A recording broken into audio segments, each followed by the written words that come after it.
আমার সজনে শাকের চচ্চড়ি বেগুন দিয়ে হয়ে গেছে, পুরো নিরামিষ সম্পূর্ণ।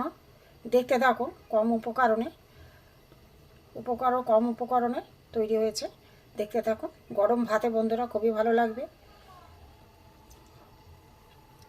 এই চ্যানেলে যারা নতুন হয়েছেন তারা একটা সাবস্ক্রাইব করে দেবেন। যারা ফেসবুক পেজ থেকে দেখছেন তারা একটা ফলো করে দেবেন। চলুন আমি যাই, কিভাবে প্রথম থেকে তৈরি করেছি দেখতে থাকি। চলুন যাই। হ্যালো বন্ধুরা, জিবি ভ্যারাইটি থেকে আপনাদের স্বাগত। আজ আমি আর একটা নতুন রেসিপি নিয়ে এসেছি। দেখুন, সজনে পাতা বেগুন দিয়ে আমি একটু ভাজা করব। এখানে আমি কড়া গরম হয়ে গেছে, সর্ষের তেল দিয়ে দিয়েছি। এখানে আমি শুকনো লঙ্কা ছিঁড়ে দিয়ে দেবো। দুটো শুকনো লঙ্কা দিয়ে দিলাম।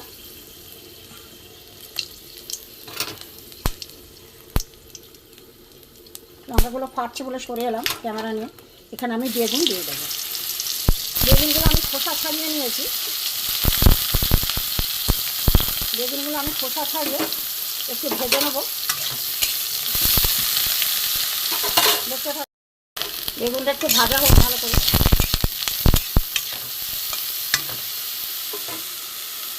এখানে আমি হলুদ নিয়ে নিয়েছি, এখানে নুন দিয়ে দেবো।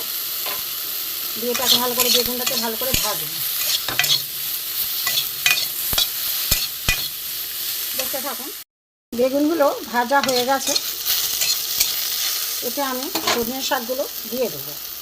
এখানে দেখুন চুবিতে সজনে শাক আছে, আমি দিয়ে দিলাম। দিয়ে একটু ভাজবো।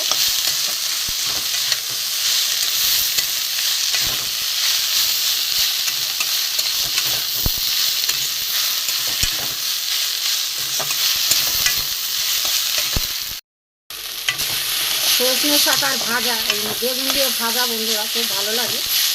অনেকে শুধুই করে খাবার।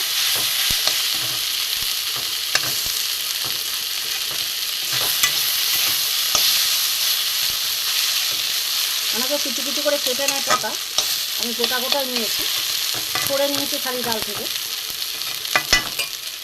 দেখতে থাকুন, আমার সজনে শাক চচ্চড়ি বলুন ভাজা হয়ে গেছে।